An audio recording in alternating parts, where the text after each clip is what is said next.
The sun was barely rising when Steve Irwin stepped barefoot onto the deck of the Croc 1. The air was warm, still, and strangely quiet. John Stainton, his closest friend and longtime producer, stood beside him. Both men held steaming cups of tea, watching the horizon glow above the Great Barrier Reef. Steve talked about how life felt perfect, his family, the zoo, the new projects, the children's show he was helping Bindi shape. His energy radiated the same unstoppable spark the world had seen for years. But John felt something entirely different. For weeks, he had been fighting a heavy dread he couldn't explain. A cold pressure in his chest, a feeling that danger was hovering just outside their sight. He had even phoned the network executives earlier that month, begging them to cancel Ocean's Deadliest.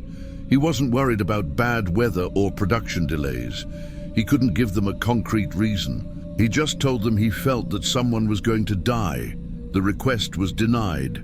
Too much money already spent, too much planning already done. So John prepared a will. He underwent medical tests. He tried to make peace with the feeling. But standing next to Steve that morning, listening to him talk about Bindi's show, about new adventures, about everything he still wanted to do, the dread grew sharper, almost physical. And yet, looking at Steve, no one would ever guess that anything dark was coming. He was glowing, relaxed, happy, completely himself.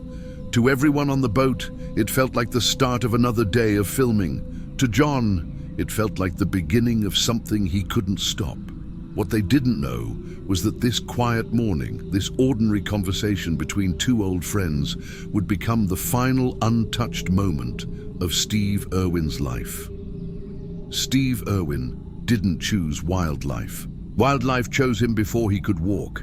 He grew up inside the Queensland Reptile and Fauna Park, surrounded not by plastic toys or picture books, but by real animals.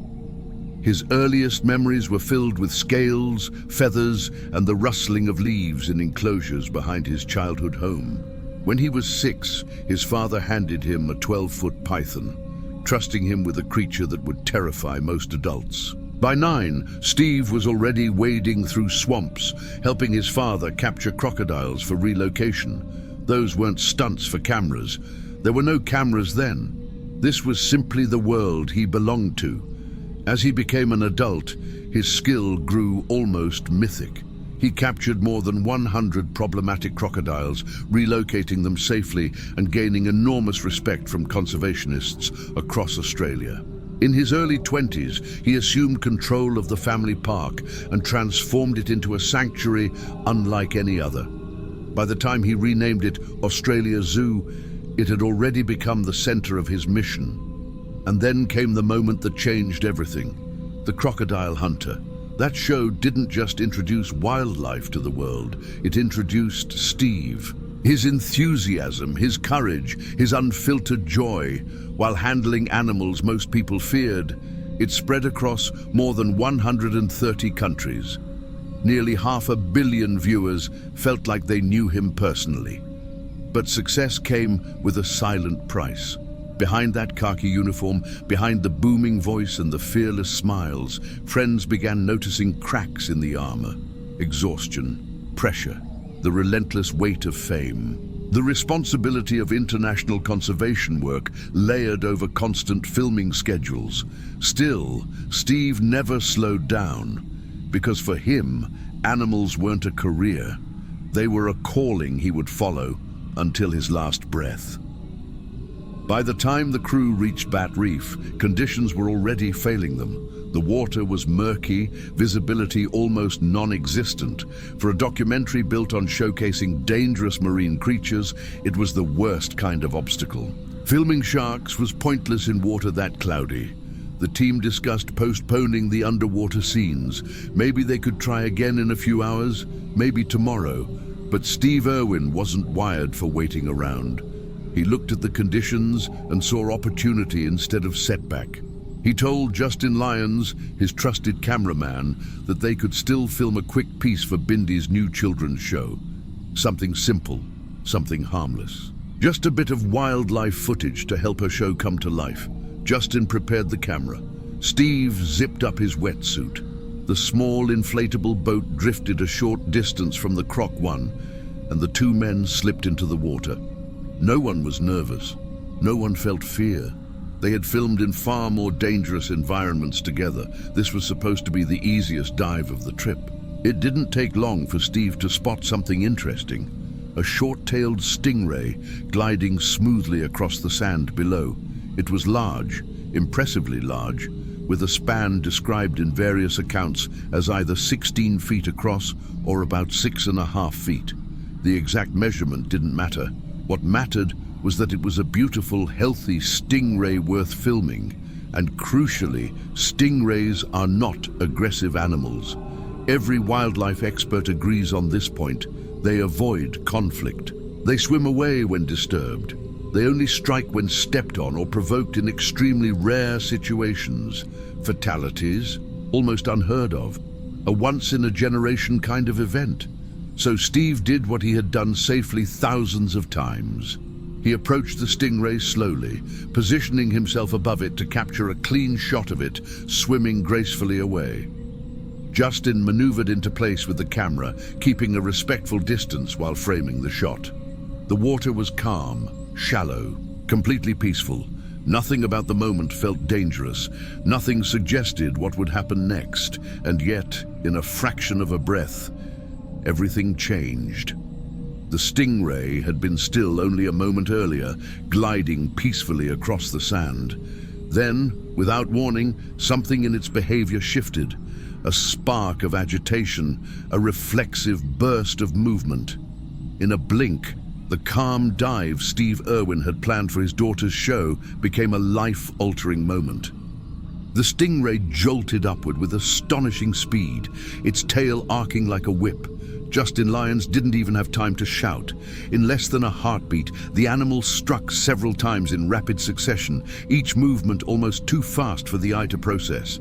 One barb found its mark. It pierced Steve's chest with a force and angle so rare that many experts would later describe the event as practically impossible. Justin saw the wound immediately, wide, jagged, and deep. Blood clouded the water in a matter of seconds. Steve gasped, stunned by the impact, and instinctively tried to rise. For a moment, neither of them understood the full extent of the injury. Then, Steve managed to push himself toward the surface. Justin followed fast, camera still running because Steve had always insisted, film everything.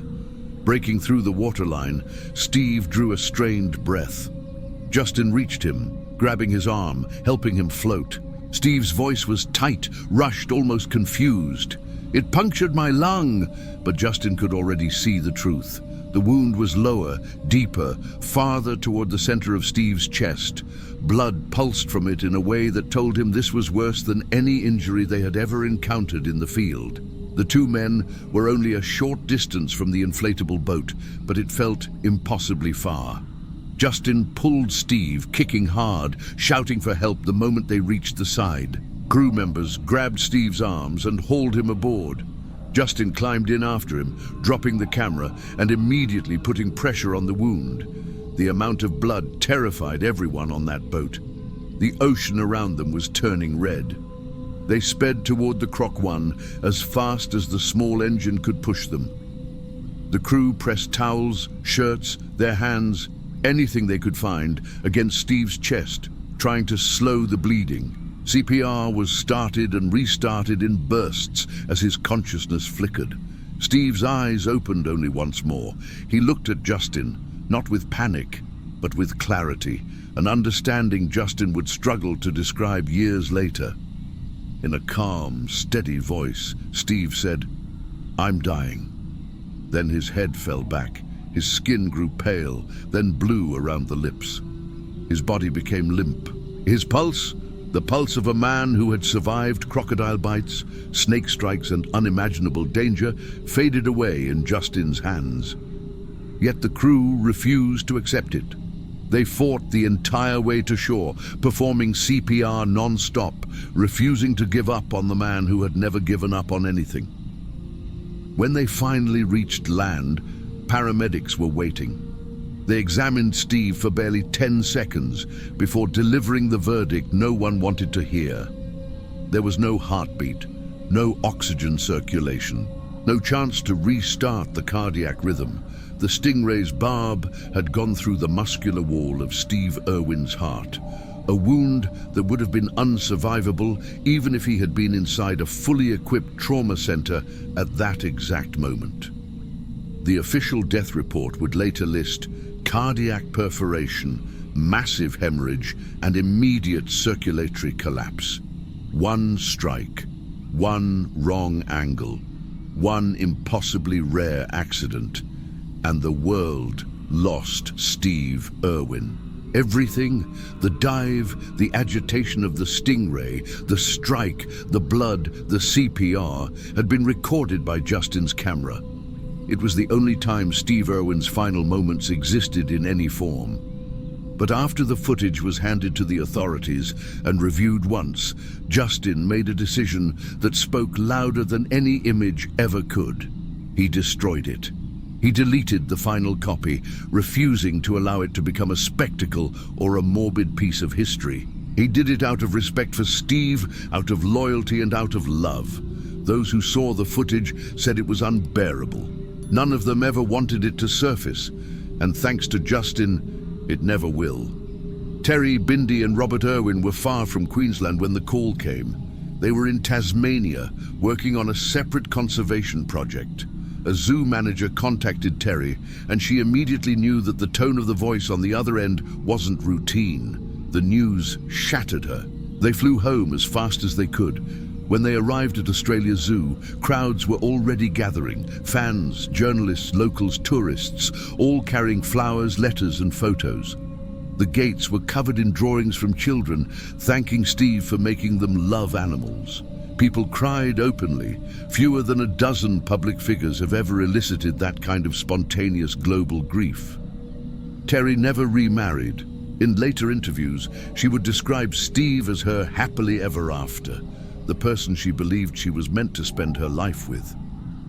Bindi and Robert grew into adults who not only preserved their father's mission, but expanded it.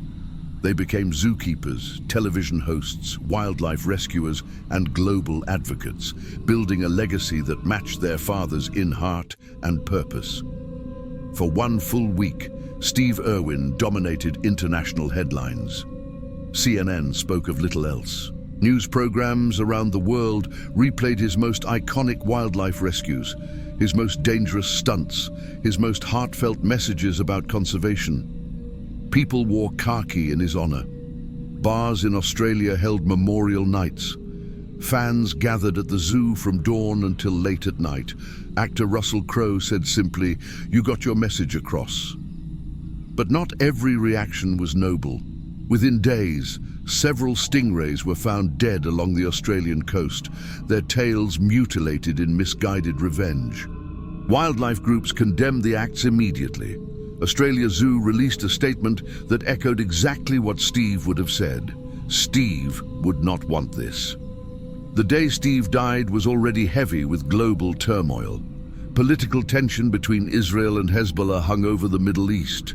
A catastrophic oil spill darkened the coast of Lebanon. A chemical disaster struck the Ivory Coast. The Philippines suffered its worst oil spill in history. Pluto had just been stripped of its status as a planet. Nuclear anxiety escalated around Iran and North Korea. Russia was still grieving the 170 victims of the Pulkovo air disaster. But in the middle of all that chaos, the death of one man, one conservationist, brought an entirely different kind of shock. A world distracted by conflict and disaster stopped to mourn someone who had brought it joy. Experts, paramedics, marine biologists, and wildlife professionals all came to the same conclusion. Stingrays are not aggressive. Steve's death was nobody's fault. It was not caused by recklessness. It was a freak accident beyond prediction. One impossible moment. One unimaginable angle. One event so rare that it has almost no precedent in recorded history. Steve Irwin didn't die because he lived dangerously. He died because he lived fully. always close to the creatures he loved, always pushing himself to teach the world that wildlife deserves respect, understanding, and protection. His funeral at the Crocodile, streamed to more than 300 million people, became one of the largest memorials of the century. He was buried on zoo grounds, the place that held his life's work. And when visitors walk those paths today, when they hear the cry of a rescued animal or watch the next generation of Irwins carry the torch, one truth rises above everything else. Steve Irwin never truly left. His voice, his mission, and his love for the wild continue, not only through his family, but through every person he inspired to care a little more about the world we share. If you've made it this far into the story, thank you. Stories like this take time, research, and care. And if you're here in the final moments, you're exactly the kind of viewer who helps this channel grow. So, if you haven't already, make sure you subscribe. Not just to follow the next episode, but to join a community that values truth, humanity, and the stories that shaped our world.